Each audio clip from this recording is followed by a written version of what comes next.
여러분 지금까지 살아오면서 여러분의 기억에 남는 이름들이 있습니까? 제가 이름들을 한번 말해볼게요. 성이 허씨이고 이름이 억입니다. 성이 강씨이고 이름이 도야입니다. 이름 연결되고 있나요? 자, 성이 여씨이고 이름이 인숙입니다. 성이 조씨이고 이건 진짜 좀 그렇던데 이름이 진년입니다. 성이 조씨이고 또 이름이 진아입니다. 성이 피씨이고 이름이 바다입니다. 성이 여의 개씨이고 이름이 솔입니다. 성이 주씨이고 이름이 사위입니다. 성이 임씨이고 이름이 금림입니다. 성이 문씨이고 이름이 지기입니다.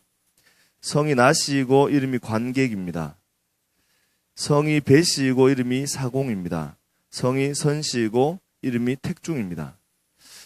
이 이름이 여러분 연결이 돼요. 이름들 이게 제가 들어봤던 이름들 그냥 얘기하는 게 아니라 이게 개명하려고 신청했던 명단들이 인터넷 기사에 올라왔던 그 명단들 제가 읽어드린 거예요. 허억, 강도야, 여인숙, 조진연, 조진아, 피바다, 개소리, 주사위, 임금님, 문지기, 나관객, 배사공, 선택중. 이 이름들 그냥 한번 들으면 여러분 친구 중에 이런 이름이 있다 하면 기억 남지 않겠습니까? 제가 아는 어떤 집사님 한 분이 이름이 끝연이에요. 끝연. 송끝연. 이 댁에 딸만 6인가 있었다고 제가 얘기를 들었어요. 이 이름을 듣고는 이분 이제 연세 굉장히 많으신 분이셨는데 이 이름 한번 듣고는 제가 기억에 팍 박혀버렸어요. 잊혀지지가 않는 거예요. 여러분 이런 이름도 있습니다. 성이 강씨이고 이름이 한성입니다. 우리 둘째 아들내미 이름인데요. 이름이 강한성. 제가 찬송가 585장 내 주는 강한 성이요. 이 찬송가 때문에 이 이름 지어졌어요. 잘 지어졌죠. 되게 자부심 갖고 늘 부르고 있는데 내 주는 강한 성이요. 강한 성 그러면 이름이 잊혀지지가 않는. 제가 이 이름을 이전에 있었던 교회 담임 목사님 그 목사님도 강씨셨거든요. 근데 그 댁의 사모님께서 제가 둘째 이제 저희가 가졌을 때 사모님이 저한테 어느 날 와서 그렇게 얘기하시더라고요. 그때 제가 전도사 때였는데 전도사님 혹시 둘째 애 이름 지었어요? 그러시더라고. 애기가 이제 태어나기 전이었어요. 남자 아기인 걸 그때 이제 알게 되었을 때였는데 사모님 그렇게 얘기하시길래 아니요 사모님 아직 못 지었어요. 기도하고 있어요. 그러니까 사모님이 와서는 이거 안 해도 괜찮은데 제가 이름 하나 추천해 드릴게요 하고는 말씀하셨던 게 강한성 어때요? 그러시더라고요. 그 목사님 댁에 나중에 들어보니까 목사님하고 사모님이 아들을 낳으면 이름을 강한성이라 지어주려고 이제 생각을 하고 있었는데 그 댁에 딸만 셋이었거든요. 그러니까 딸 이름을 강한성 지어줄 수가 없어서 이름을 못 쓴 거예요. 근데 이름이 너무 좋아서 마음에 늘 두고 있었던 이름이었던 거죠. 제가 그 이름을 듣고는 집에 와서 아내하고 이렇게 얘기하고 기도하는데 그 이름 참 좋은 것 같더라고요. 그래서 제가 그 이름을 쓰기로 결정하고 사모님한테 말씀드렸어요. 사모님 그 이름 제가 쓸게요. 그러고는 우리 아들의 이름을 강한성 이름 주어줬습니다. 시편 46편 1절에 보면 여호와는 나의 피난처요 힘이라 이 말씀에 근거해서 내주는 강한 성이요 이 찬송가가 지어졌어요. 근데 이 이름 여러분들에게도 이름이 있고 또 여러분 주변에서 많은 사람의 이름을 듣습니다. 그런데 여러분의 기억에 남는 이름이 있습니까? 그냥 들어서 독특한 이름이기 때문에 기억에 남는 이름이 아니라 여러분에게 가장 중요한 의미의 사람이기 때문에 그 이름이 기억 남는 그 이름 석자 여러분에게 있습니까? 분명히 사람들에게 그 이름들이 기억에 남겨지기도 하고 잊혀지기도 합니다. 그 이름들 때문에 여러분의 마음속에 행복하다 생각하게 될 때가 있고 힘이 된다 생각할 때가 있고 그 사람의 이름 생각하면 늘 든든한 내 옆에 있는 좋은 동력자라는 생각을 하게 될 때가 있을 겁니다. 이사야 49장 16절에 보면 내가 너를 내 손바닥에 새겼고 너의 성벽이 내 앞에 있나니 나는 너를 잊지 아니할 것이라. 그렇게 하나님 말씀하세요. 너를 내 손바닥에 새겼다. 그렇게 말씀하시는 거죠. 하나님께서 우리에게 각각의 사람의 이름을 기억하실 때 참 의미를 두고 하나님께서 우리의 이름을 부르고 기억하고 계신다라는 사실입니다. 오늘 성경 본문은 성전 건축의 마지막 부분이에요. 그런데 이 성전 마지막 건축 부분에 있어서 참 중요하게 기억에 남겨질 만한 세 사람의 이름이 등장합니다. 그 사람이 첫 번째 납달리 지파 과부의 아들이자 아버지가 두루오 사람이었던 히람입니다. 히람. 앞에서부터 이제 이 히람이라는 사람이 등장해 왔기 때문에 이 사람 이름이 기억에 남겨지게 됩니다. 이 사람의 이름이 어떻게 기억에 남겨지는가? 또 그리고 보면 이 본문 속에 여호와의 성전을 멋지게 지어서 영광 돌려드렸던 솔로몬이라는 사람 이름이 기억에 남겠죠. 그리고 오늘 성경 본문의 마지막 절에 가서 보면 또 한 사람 솔로몬 왕이 여호와의 성전을 다 지어서 올려드리면서 또 한 사람의 이름을 등장시킵니다. 그 사람이 바로 다윗입니다. 오늘 성경에서는 세 사람의 이름이 참 중요한 이름으로 등장을 하고 그 이름을 기억하고 계십니다. 여러분 47절에 보면 이 성전이 얼마나 큰 건물이었는가, 측량할 수 없이 굉장히 거대한 거였는가, 그 규모를 상상하게 하는 구절이 나오는데 47절에 보면 기구가 심히 많음으로 솔로몬이 다 달아보지 아니하고 두었으니 그 놋 무게를 능히 측량할 수 없었더라. 그 성전에서 사용했던 놋의 무게를 측량할 수 없을 만큼 굉장히 많은 양을 사용했다라고 성경은 그렇게 얘기합니다. 그리고 그 규모도 엄청나게 컸다는 것을 우리가 알 수 있습니다. 제단의 크기를 요 본문 안에서는 드러내고 있지 않지만 역대 하 4장에 가서 보면 성전의 길이가 20규빗, 그리고 너비가 20규빗, 높이가 10규빗. 규빗이 우리한테는 좀 어색한 단위잖아요. 1규빗이 45cm니까 이 단위를 계산을 하면 20규빗 정도 되면 한 10m, 9m에서 10m 정도 되는 그 정도 크기. 그리고 너비가 또 한 10m 정도. 그리고 높이가 한 5m 정도. 뭐 그다지 커 보이지 않죠. 이게 성전의 전체 규모를 말하는 게 아니라 지성소와 성소를 포함하는 그 안의 규모를 지금 얘기하는 거예요. 그러니까 이게 높이가 한 5m 정도 되고 폭과 길이가 10m씩 정도 되는, 그리고 히람이 만들었던 이 놋 기둥이 뒤에 나오는데요. 그 놋 기둥의 높이가 9m 정도 되는, 그리고 지름이 여러분 2m 정도 되는, 그러니까 규모가 상당히 컸던 것으로 우리가 보아서 알 수 있습니다. 그리고 열왕기상 2장 6절에 가면 성전 크기가 또 다시 나오게 되는데요. 60규빗이라고 얘기합니다. 60규빗, 길이가, 너비가 20규빗, 그리고 높이가 30규빗. 그러니까 길이가 27m 정도, 너비가 9m, 높이가 14m 정도 되는. 그러니까 이게 고대 성전을 얘기할 때 고대 굉장히 경이로운 건물로, 지금 만약에 남아있었다 하면 7대 경이로운 건물로 살펴보게 될, 기억에 남겨지게 될 건물이라고 그렇게 역사학자들은 그렇게 얘기합니다. 근데 이게 굉장히 신기한 게요. 이게 열왕기상 6장 7절에 이미 우리가 봤던 본문이긴 한데 성전에서 방망이나 도끼나 철 연장 소리가 들리지 않게끔 그렇게 성전을 만들었다 얘기해요. 그러니까 성전이 요 공간에서 지어진다 하면 여기 근처에서 만들어서 이거를 올려내는 게 아니고, 돌을 만약에 저 도시에서 떠오게 되면 그 지역에서 돌을 떠오는 그 자리에서 돌을 만들어 가지고 여기에서는 그대로 들고 와서 그대로 세우기만 하는 거예요. 여호와의 성전을 세울 때 여기 와서 망치 소리나 철 연장 소리가 들리지 않도록, 그 말은 굉장히 거룩하고 굉장히 엄숙하고 굉장히 조심스럽게 지어졌다는 거죠. 굉장히 아주 치밀한 계획을 가지고 굉장히 중요하게 지어졌던 건물이라는 거예요. 그만큼 솔로몬에 지어졌던 이 성전은 굉장히 의미 있고 거룩하고 정성스럽게 지어졌다라는 것입니다. 그리고 오늘 성경에 보는 7장 51절에 보면 솔로몬 왕이 여호와의 성전을 위해서 모든 일을 이제 마쳤다고 얘기를 하죠. 그 안에 있는 40절부터 51절까지에 있는 내용들을 쭉 열거를 해요. 여러 가지 것들을 열거를 하면서 이제 모든 것이 마쳤습니다라고 얘기하기 전까지 성경 속에서 나타나 있는 중요하게 생각하고 우리가 교훈받을 수 있는 몇 가지가 성경 속에 등장합니다. 여러분, 그 속에 첫 번째로 한 3가지 정도가 중요하게 생각할 수 있는 교훈이라고 볼 수 있는데, 그 중에 첫 번째 내용을 보면 성전 그 외부에 들어가는 내용과 또 내부에 들어가는 재료들이 보면 재료가 딱 구분이 되어 있습니다. 성전 내부에 들어가는 재료가 금으로 만들어졌고, 성전 외부에 만들어지는 재료는 주로 노수로 만들어졌다고 성경은 기록해요. 이 구분에서 딱 이쪽에는 외부 쪽에는 놋, 내부 쪽에는 금 내지는 정금, 이렇게 말하는 거죠. 금단, 금상, 정금 등잔대, 금꽃 등잔, 불집게, 그릇들, 심지어 돌적이까지.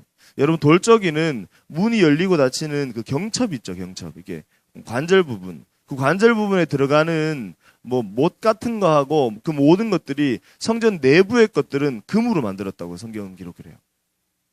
그 내부에 모든 것들을 만들 때 금으로 만들어요. 근데 성전 외부에는요, 노수로 만들어요. 여러분 이게 어떤 의미일까요?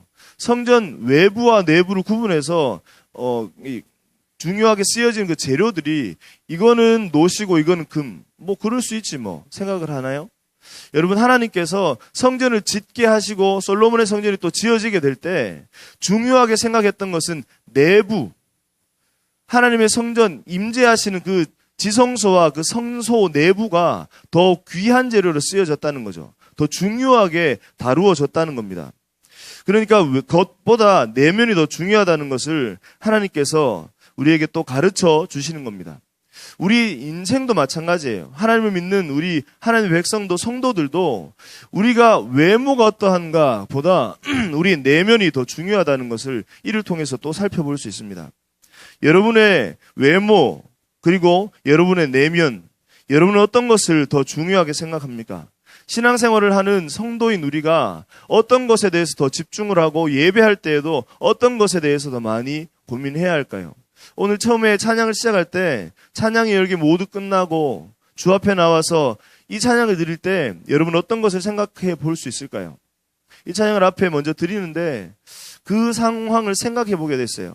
아포스의 예배 가운데 아주 뜨거운 예배와 열정적인 그 찬양들이 있습니다.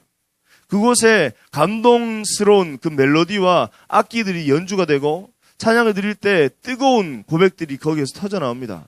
그런데 그 터져 나오는 그 자리 현장은 아주 뜨거운데 아주 정말 멋진 예배 조명과 음향들이 지금 터져 나오고 음악들이 나오고 있는데 그 속에 예배자들의 심정이, 그 내면이 하나님을 향해서 전심을 다해 드려지지 못하고 있는 찬양이라고 한다면 그 예배는 하나님께서 받으실 만한 찬양과 예배가 되지 못할 거예요.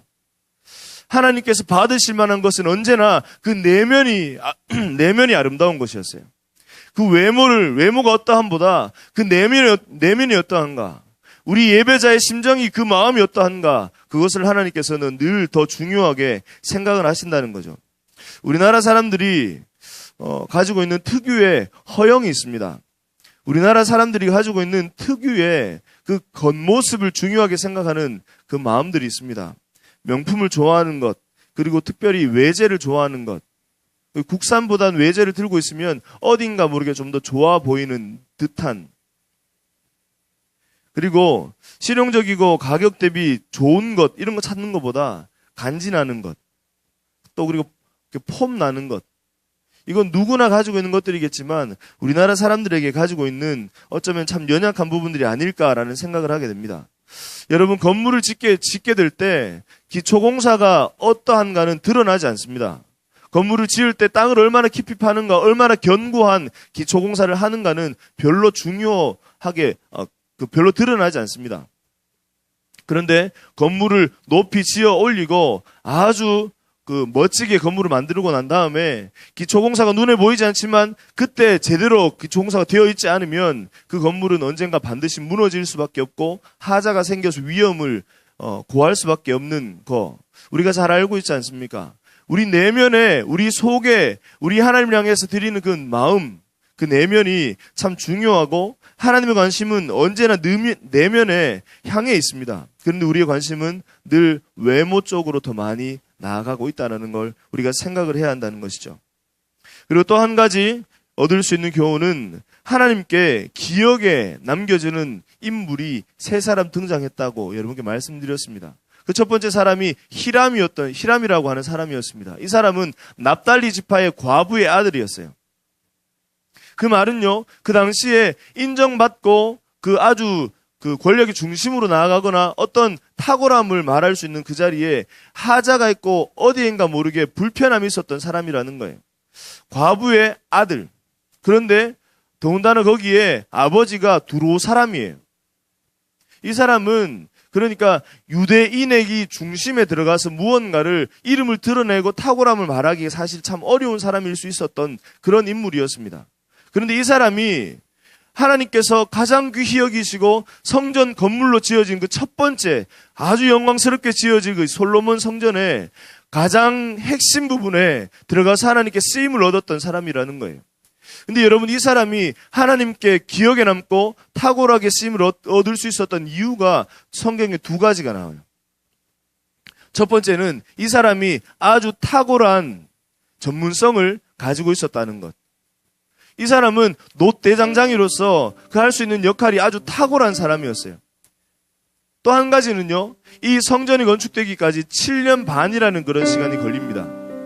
그 시간 동안 이 히람이라는 사람은 계속적으로 그 하나님의 성전에 필요한 것들을 공급하고 만들어내는 일들을 아주 최선 다해서 해가는 것을 보게 되죠. 그 일이 마쳐질 때까지. 여러분, 7년 반이라는 세월이 한 사람에게 주어졌다 하면 그 한 가지 임무를 7년 반 할 수 있다면 그 사람은 참 헌신된 사람일 겁니다.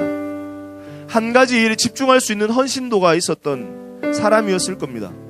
이 사람 히람을 쓸 수 있었던 이유는 한 가지 전문성이 있었고 또 동시에 그 사람이 그렇게 전문성을 발휘해서 지속적으로 일할 수 있는 헌신도가 있었던 사람이라는 거예요. 여러분, 교회 안에 거룩한 백수가 많다는 얘기를 들어본 적 있습니까? 교회 안에 거룩한 백수가 많다. 여러분, 교회 안에 거룩한 모습을 드러내는 사람은 참 많습니다. 교회 안에 늘 그 자리에 있는 분들은 참 많이 있어요. 그분은 참 귀한 분들이고 하나님께 드리는 그 마음도 참 귀하죠. 그런데 자신이 정작 해야 될 일이 무엇인가에 대해서는 그렇게 그다지 크게 고민하지 않고, 고민한다 하더라도 집중하지 않고 그 자리에 열심을 내는 것이 모자란다는 거예요. 그러면 그 사람들은 결국에 그 자리에서 열심을 내어서 사역을 하고 봉사하는 자리는 있을 수 있지만 이 땅 가운데 하나님께서 우리에게 열어가신 그 사명의 자리, 세상 가운데 나아가서 복음을 증거하고 삶으로 예수를 드러내는 그 자리에는 그 사람이 정작 일을 드러내지 못하고 살 수밖에 없다는 거죠. 또 어떤 사람은 전문성은 탁월하게 가지고 있습니다. 그러나 그 사람 속에 하나님께 드리고자 하는 헌신된 마음은 없습니다. 또 이 사람도 마찬가지로 하나님 앞에 영광 돌려드려야 하는 인생의 최고의 목적, 하나님의 목적 앞에 나아가지 못하게 되겠죠.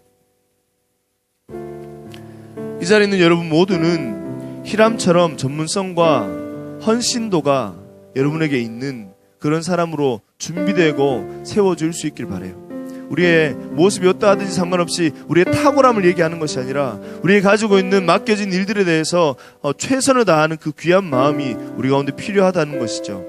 세 번째, 우리가 얻을 수 있는 교훈은 하나님의 사람은 아름다운 흔적을 남겨야 한다는 겁니다. 하나님의 사람은 아름다운 흔적을 남겨야 한다는 겁니다. 이미 오늘 이 성전이 지어질 때 다윗이라는 사람은 이 자리에 없었습니다.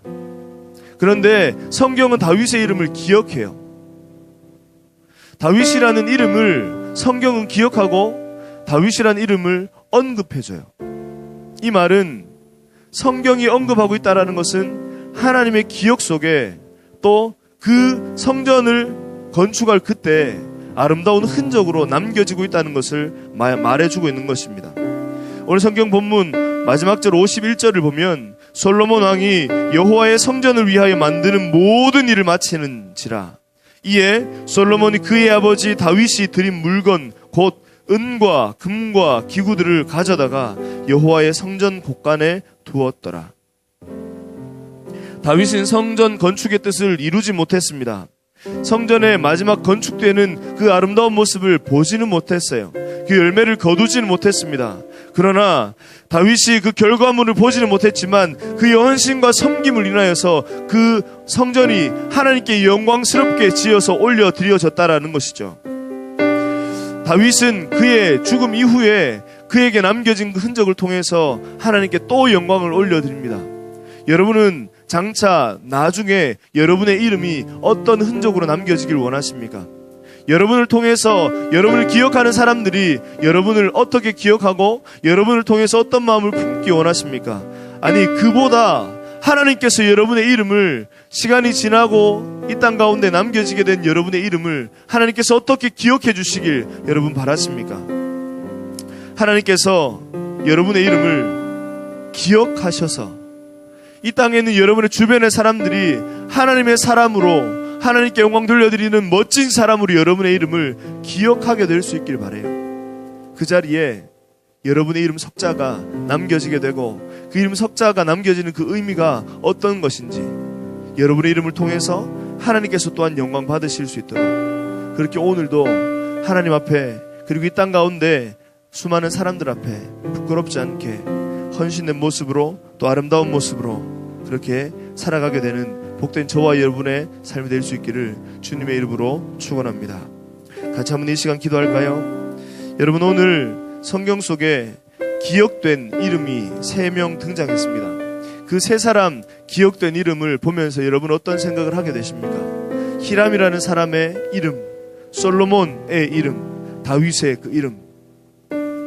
하나님 앞에 이 시간 기도할 때 하나님, 저도 이 땅 가운데 하나님 앞에 기억 남게 되는 그런 사람으로 살 수 있게 하옵소서.